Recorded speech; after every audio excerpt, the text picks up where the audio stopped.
వచ్చినప్పుడు చేరెడ్డి వారం రోజులు ఇల్లు వాకులు వదులుకొని ఆ చల్లో పడి ఆ సిమెంట్ మూటలు వేసి మాకు వెలు క్యాపిటల్లో బస్తాలు బియ్యం పంపించి ఏ ఎమ్మెల్యే చూసినాడు అన్నమాట.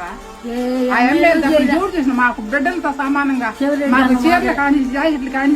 అప్పుడు కరోనా వస్తే మా ఇండ్లకే వచ్చిన బండ్లు కూరగాయలు అట్టి పండ్లు అన్ని రెడీగా పంపించినాడు. మేము తిన్నాము.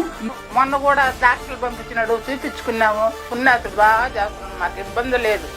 మేము ఫోన్ చేసినాము, మాకు ఇబ్బందులు వచ్చి మా శివరెడ్డి ఇది మోగితారెడ్డి మమ్మల్ని కాపాడు, మాకు ఇబ్బంది లేదు. అదే చంద్రబాబు 14 ఏళ్ళ నుండి ఏం చేశాడు ఆయన మాకు. పేదవాళ్ళు నమ్ముకున్నాడు, భగవంతుడు నమ్ముకున్నాడు మా నాయన.